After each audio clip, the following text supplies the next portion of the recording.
I was just thinking of idea for the video, and I suddenly have a flashback about when my teachers were having a lecture with us months ago during her counseling class. The typical what university you want to be in, the college life, or even the future profession that you want to do as a job, which I believe 100% of my classmates would choose to do in the future.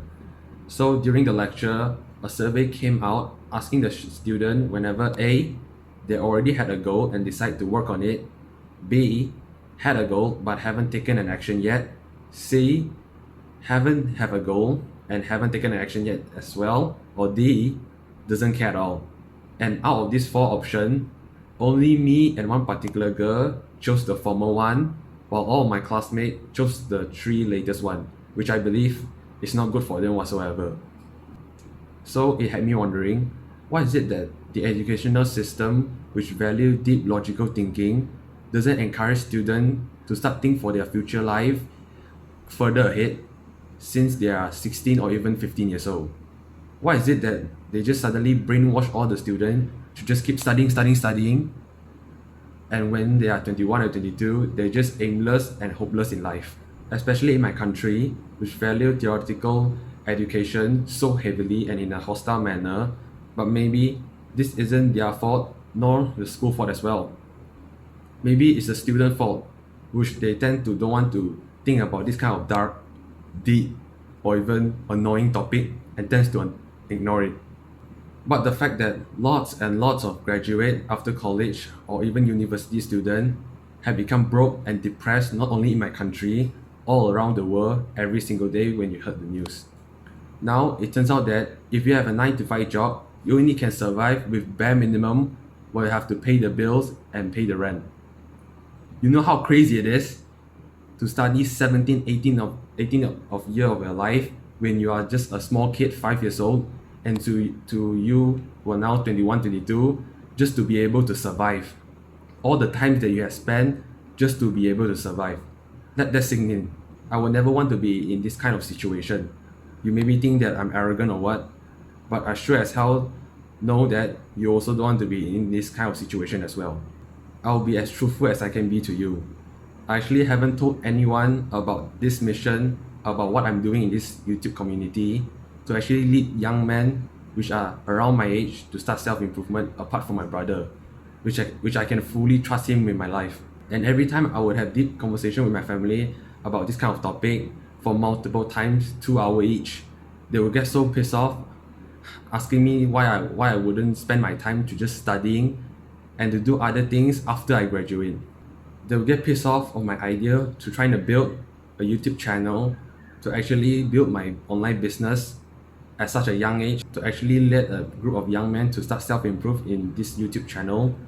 And my mother will even start crying, questioning me why I don't want to spend this time to actually start studying and do other things after when I graduate.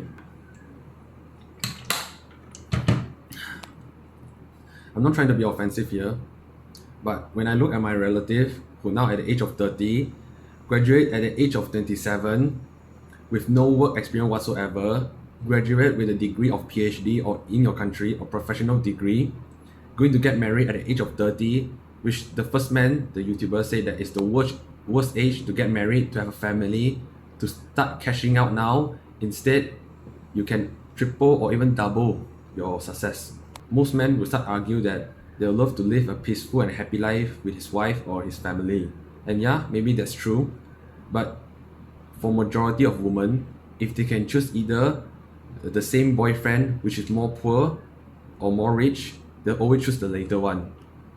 They will love to see you to start climbing to the top instead of you just start be complacent and be lazy at home. So in terms of thinking for your future self, we can separate it into two different groups, a short term and a long term. What do I mean by that? The short term means the week, the month, or even the year that's gonna happen after you take a particular activity.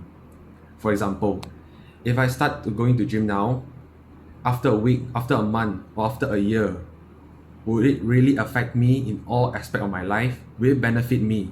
And yes, go hitting the gym actually does make me look better and even make me more athletic. What about the longer term? Yes, it will have a huge impact on my future family or even have a healthy relationship with my wife. So this type of activity is a win-win situation for both you and your future self. So from now on, every step you take, every word you speak, I want you to think for a moment. Is it actually benefit you in the short run or even the long run? If you want to start a business, or like what I'm doing right now in this camera, to start record my video and post it on YouTube to influence a bunch of young men, is it actually bad for you to start now? Or is it only give you limitless potential to really start build an audience from a young age? So I want you to take my advice seriously and start adopt this habit, because pretty soon you're going to be your future self. And once you become him, you better hope that your past self had done the hard work, especially when he don't feel like it. This is how a man develops self-love in himself. When he see himself actually do the hard work every single day, day in, day out, week in, week out, without those distractions of social media, YouTube, or even porn. I want now to close your eyes with me, bitch. Try to visualize the situation where you're meticulously accomplishing. I want you now to close your eyes with me, bitch. Visualize the situation where you meticulously work hard to achieve your goals. You seeing yourself checking down all of the habit trackers, working on yourself, while your peers are starting to degrade or even decline while they're having fun drinking, partying.